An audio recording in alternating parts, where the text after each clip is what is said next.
Just Stop Oil have just done one of their most audacious protests yet, interrupting an Ashes cricket match at Lord's. This is the moment it happened.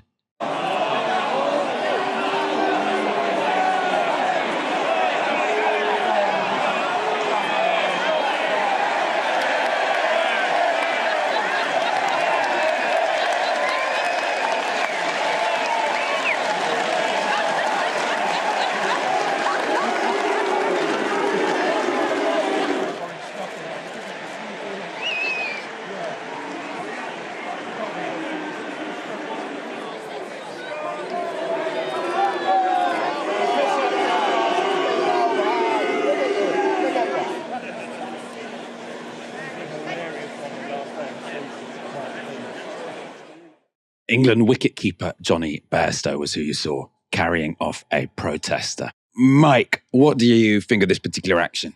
I'm a big fan. I'm a big fan of Just Stop Oil's disruptive process. And I think it's one of those stories I actually try and discuss with my friends who aren't into politics, because I know it's one of those that slits through the net because you often see a Just Stop Oil video on Twitter. I was having a discussion with my friend about this, about, just I think Just Stop Oil had blocked a road and they were doing a slow march on a road in London.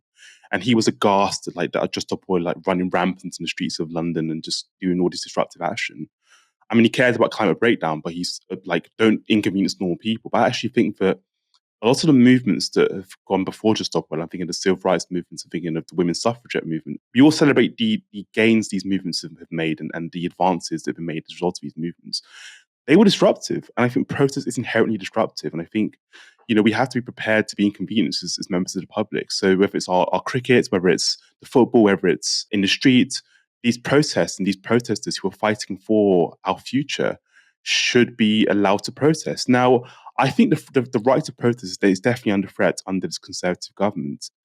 I'm not an anti-vaxxer, but I don't want anti-vaxxers to not be able to protest either, by the way, because I think in a democracy, there should be a plurality of views expressed. For example, I don't think it should be the protests that I support should be allowed to happen, and the ones I don't support shouldn't be allowed to happen. No, I actually think that protest is a democratic right, and it's one of the things that divides us from a nation like maybe China and Russia. The fact that we're allowed to voice our discontent without the fear of our physical integrity being violated, that could change. But the fact that we can do that, in theory at least, is what divides us from an authoritarian nation. So I actually think that people who are angry about Just Stop Oil and think that it's an absolute farce that they're allowed to protest should A, think about the gains that protesters have made in the past, and B, think about a cause they care about and a cause they might want to protest about passionately.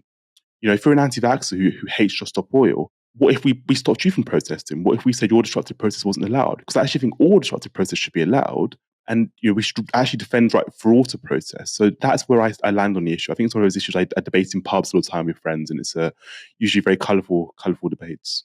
When I was at Glastonbury, not to go on about it, but when I was at Glastonbury, I saw on Twitter a tweet from I can't remember what it was, one of the right-wingers, and they were saying, GB News, if they cared so much about climate change, they should try and interrupt Glastonbury, or maybe they won't because too many of their mates are there. And I actually read that and thought that probably would have been a good idea. I think it would have been quite cool if they'd sort of blocked someone on the main stage and interrupted the BBC footage, or the BBC sort of streaming it. The other thought I had is it probably is much harder to do that, right? I think the security for getting on the stage at Glastonbury is going to be harder than getting on the pitch at Lord's, because essentially, the way one gets on a stage, there's only some pretty small areas where one can do that, whereas a cricket pitch, by nature, it has a very, very large border, which is pretty difficult to guard effectively. I mean, Mike, where would you like to see Just Stop Oil protest next? I was very disappointed they weren't part of Elton John's encore, to be fair. You should have definitely done something at Glasgow, but no, your security point's absolutely valid. Wherever they want to is my answer. Football games, cricket games, wherever it might be, I fully support the right to protest, however disruptive it is. And I think that, the people, again, who have issues with Just Stop Oil should think about issues they care about and might want to in a future campaign heavily about. So maybe they should go on to, I don't know, do something with the House of Commons, or something with a Premier League football match, maybe one of my rivals, I'm thinking interrupt a Manchester United match when one of their centre forwards is through on goal or something. That would be very ideal for me. So I'm all for disruptive protest.